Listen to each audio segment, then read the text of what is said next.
Sim, sim, dia 30 de setembro de 2025, a rodada é dupla com Jorge Rachid Abner Neto. E agora ele vai falar da outra obra que ele também acabou de lançar, nesse caso, segunda edição de Pacto Antinupcial. Essa obra é inovadora, essa obra é instigante e ele vai entrar aqui para contar para gente tudo que veio de novidade para essa segunda. Primeiro ele vai dar o conceito, tá aqui com a gente, fala Jorge. Ele vai trazer para a gente esse conceito do pacto antinupcial. Para você que está ainda na fase introdutória dos estudos de direito, ou você que precisa relembrar o que foi estudado há muitos anos, o Jorge está aqui para contar para a gente o que é o trazidas para essa segunda edição. Então, meus amigos e minhas amigas, com muita alegria, com vocês, o Jorge Rachid Abner Neto. Fala, meu amigo! Tudo bem, Léo? Já Boa nos noite. vimos hoje, por acaso? Verdade, encontro duplo, né? Que alegria, rapaz! E agora, para falar dessa obra aqui, foi a obra que você debutou na Editora Foco, né? Verdade, Léo, verdade. Então, meu amigo, é sua a live, conta pra gente, a partir do conceito básico do pacto antinupcial, o que ele visa proteger, o que as pessoas que não são advogadas precisam entender para então chegarmos ao ápice desse nosso encontro, onde você vai falar das principais mudanças e questões que já foram pacificadas ao longo desse tempo, desde o lançamento da primeira edição. Perfeito, Léo. Mais uma vez, obrigado pelo convite. É um prazer estar na Editora Foco, escrevendo sobre esse assunto tão dinâmico, né? Que é o pacto antinupcial. Historicamente, o pacto ele veio com aquela ideia de apenas abordar aspectos patrimoniais. E na prática, acaba que isso ocorre muitas vezes. Então, ele ocorre apenas e tão somente, em alguns casos, historicamente, apenas para mudar o regime de bens legal. Então, atualmente no Brasil, se você não dispuser de um pacto, não realizar um pacto, fora as hipóteses de separação obrigatória, você vai incidir na comunhão parcial ou na separação obrigatória. Então, o pacto ele surge para alterar esse regramento como um todo. Diante disso, há a possibilidade que nós abordamos até na primeira obra do regime híbrido e das questões existenciais, que também podem ser colocadas como cláusulas programáticas. O casamento ele é por prazo indeterminado. O regime de bens ele é indeterminado. Há um novo projeto do Código que quer possibilitar e inovar no sentido de que há um determinado lapso de tempo ele possa vir a ser alterado se as partes desejarem.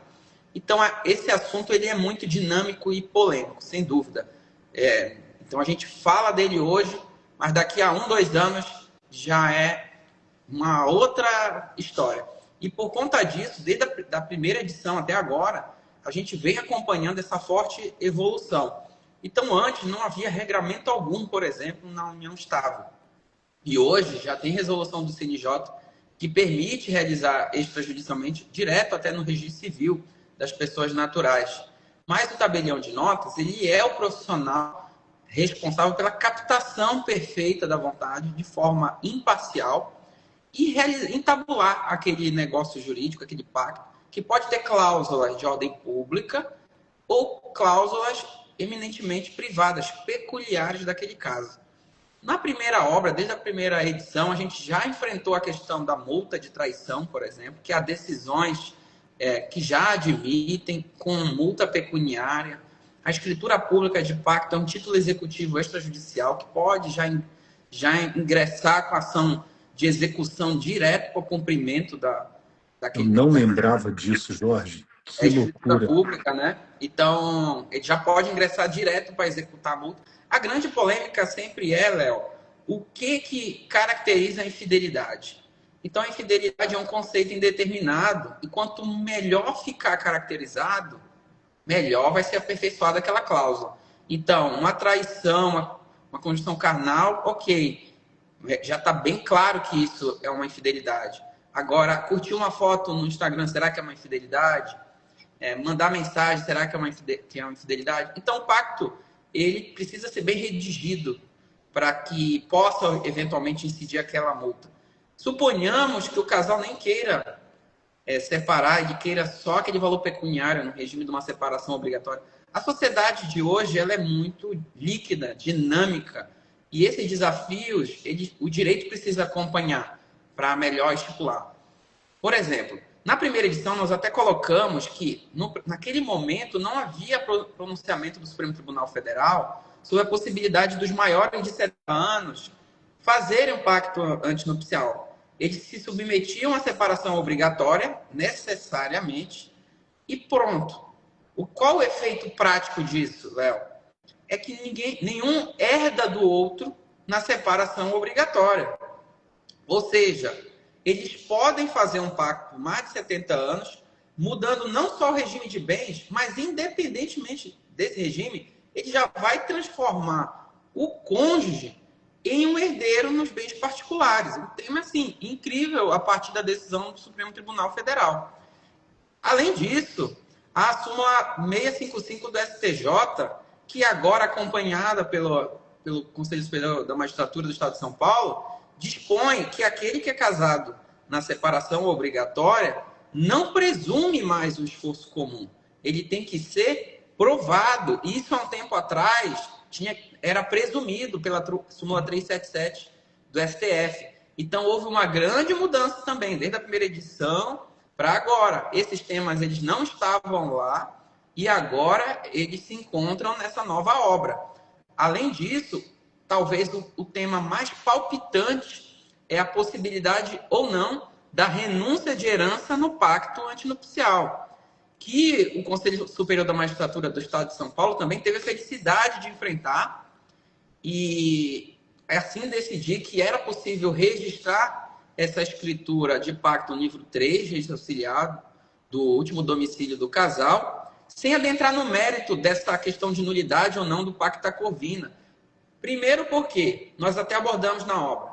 O projeto do Código Civil quer mudar isso, quer colocar expressamente que é possível as partes pactuarem a renúncia à concorrência sucessória, que é diferente da renúncia em abstrato propriamente dito, mas a minha qualidade de herdeiro naquela determinada situação com quem eu for concorrer em uma determinada prioridade. Então, pode ser que se renuncie na concorrência com o descendente, mas não com o ascendente. Então, o tema ele tem muitas variações que nós enfrentamos nessa obra.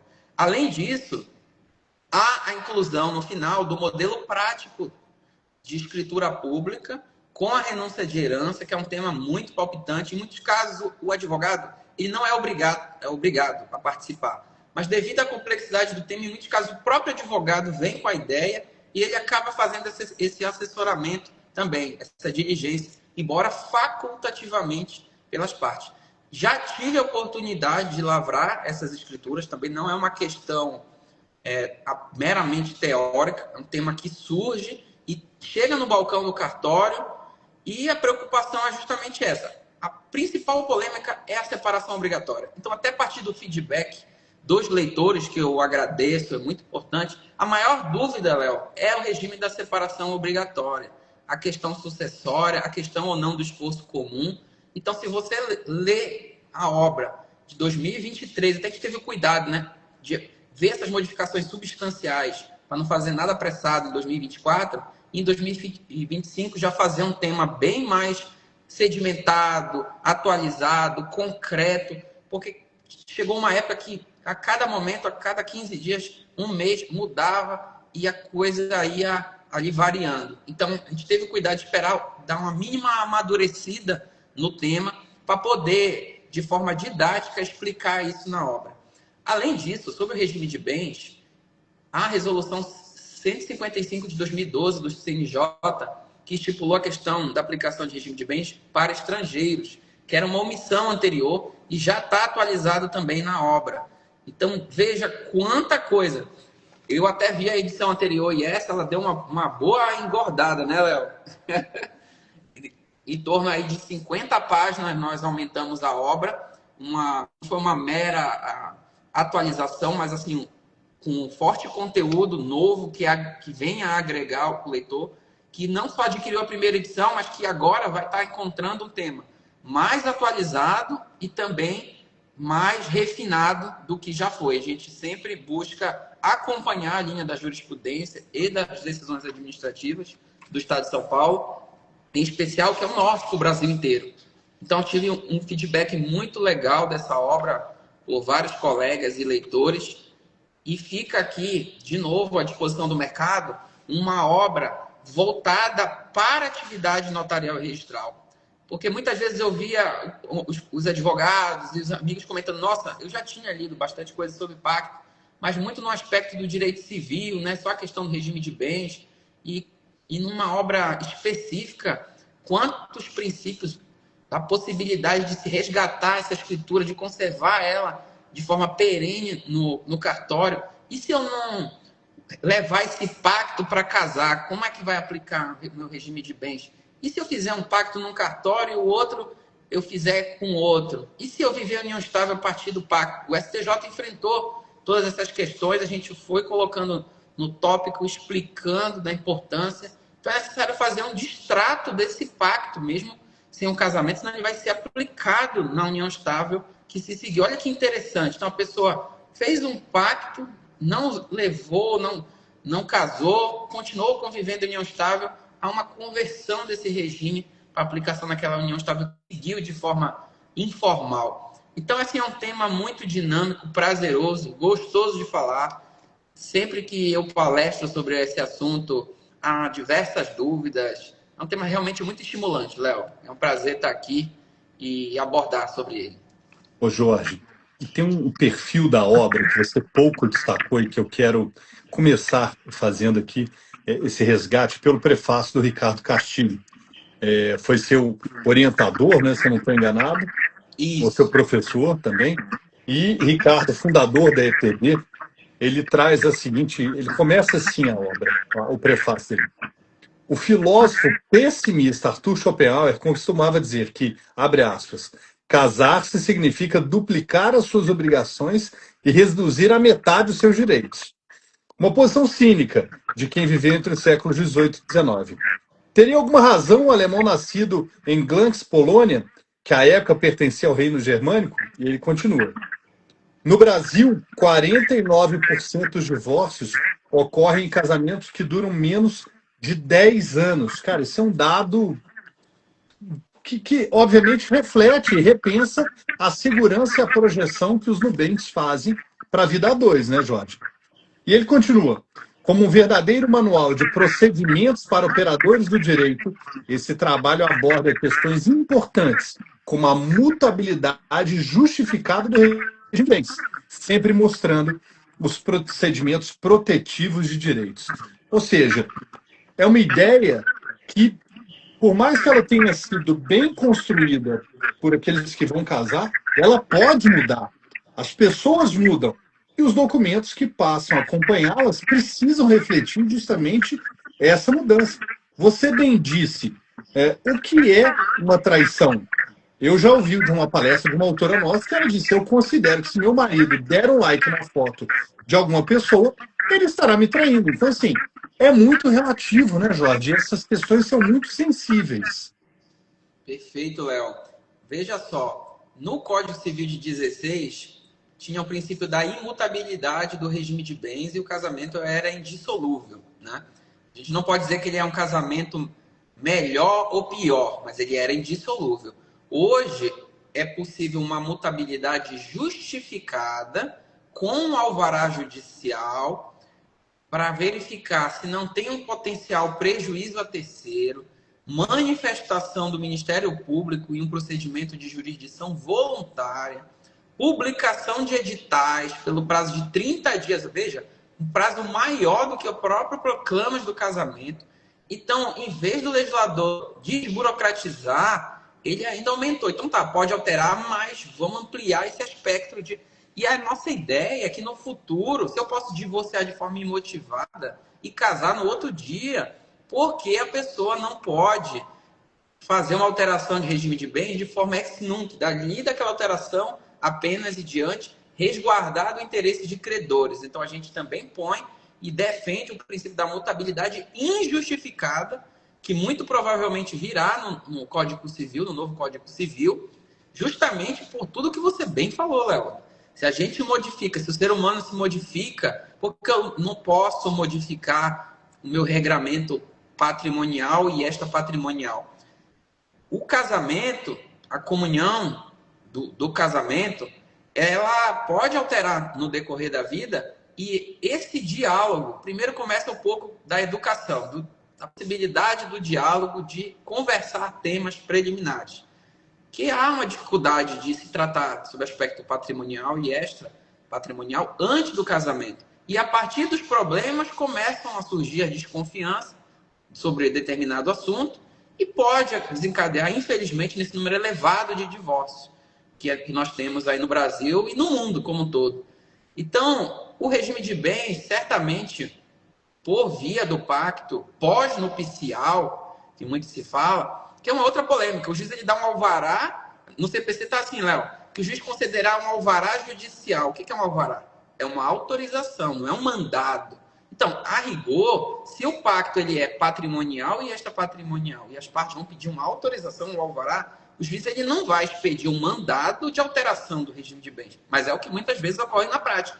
O correto, no nosso ponto de vista, é o juiz dar uma autorização judicial e a pessoa procurar o tabelião de notas. Por quê? No aspecto patrimonial, tudo bem, ele vai obedecer ao alvará, mas e outros aspectos extrapatrimoniais? Será que o juiz que tem que fazer essa captação de vontade? Então, essa própria designação do CPC, ela pode ser melhor aperfeiçoada e também desjudicializar esse procedimento. Então, esse tema é realmente muito interessante, vivo, novo, e vai ter muito mais polêmica por aí. E a gente enfrentou também essa obra. Muito bem, Jorge. Olha, agradecendo a sua presença aqui, trazendo essas inovações que são um convite para quem não conhece a obra.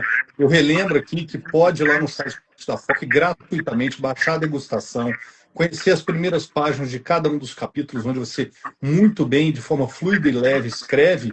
Fica aqui o convite para que você faça esse encerramento desse encontro, dizendo assim, olha, pense na advocacia extrajudicial, pensando, por exemplo, na elaboração de pactos. Enfim, a palavra, a voz da experiência aqui é você, Jorge. Que isso, obrigado, Léo. Na matéria do pacto antinupcial e nesse planejamento preventivo, há a figura do advogado, que é facultativa, mas de extrema relevância, para poder dialogar com a parte a respeito dessas cláusulas e trazer também para o tabelião. O pacto antinupcial ele não demanda obrigatoriamente a presença e assinatura do advogado, mas a princípio nada impede que há uma assessoria jurídica Claro. naquele aspecto, se as partes concordarem. O que a lei diz nos atos de inventário, divórcio, dentre outros, é obrigatoriedade, mas eu não vejo empecilho, inclusive, adentrando nesse ponto, de um advogado assessorar e, inclusive, subscrever, assinar o ato, que denota mais uma assessoria jurídica e fundamental à justiça. E o advogado, ele faz no pacto dois planejamentos, o familiar e o sucessório, porque uma coisa já interfere, hoje em dia, diretamente na outra. A obra, ela é didática, ela é prática, ela é sem enrolação, a gente não busca que tão somente aquele que já entende com profundidade do assunto possa manejar essa obra, aquele curioso, aquele graduando, aquela pessoa mesmo que tem desconfiança, que pensa assim, nossa, um pacto antinupcial, nunca pensei disso. Será que isso aqui é só para rico que pode fazer um pacto?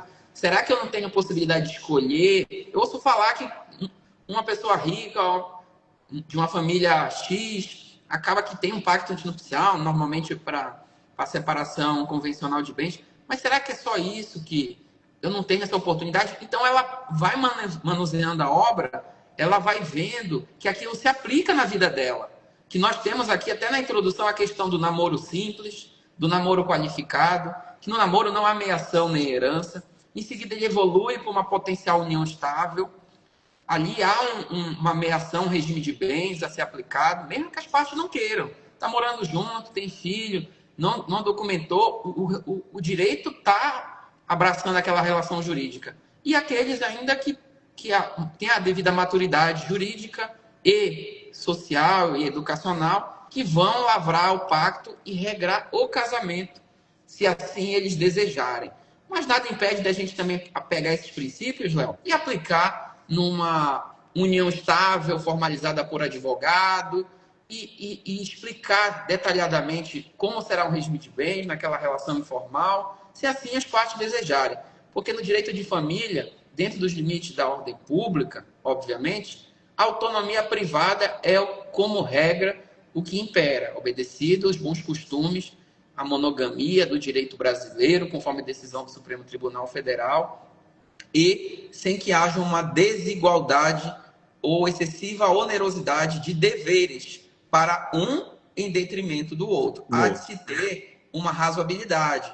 O pacto, que nós tivemos uma situação interessante, Léo, título de curiosidade, que a pessoa queria proibir ela, era um homem, proibir ela de ir à academia. Ou ela tinha que usar um rastreador se ela fosse na academia. E queria legitimar isso por um pacto, que isso seria, por exemplo, uma infração de algum dever, estipular uma multa mínima a respeito disso, ou algum dever de abstenção dela. Então, veja, o pacto não é para isso. Não é. O pacto não é uma maneira de stalkear a pessoa, de controle, de coação econômica e de outra maneira. Ele não é para legitimar, de forma jurídica, um interesse abusivo. E o tabelião ele tem que estar atento também para mitigar esse abuso do direito pela via legitimada do pacto. O tema é muito interessante. Demais. É novo, a gente vem incluindo essas situações novas e espera que tenha a mesma aceitação que teve no mercado para que a gente venha a contribuir cada vez mais. Terá, Obrigado, Jorge. muito feliz. Terá. E eu tenho certeza que uma nova edição virá, porque a sociedade é dinâmica, vão demandando, vão tendo criatividade, vão provocando o judiciário e o direito. Então, Jorge, muitíssimo obrigado pela sua presença mais uma vez. Desejo sucesso. E para quem nos acompanhou, fiquem todos com Deus e com saúde. Valeu, Jorge. Obrigado, Léo. Até a próxima. Tchau, Até a tchau. próxima, amigo. Sucesso. Obrigado.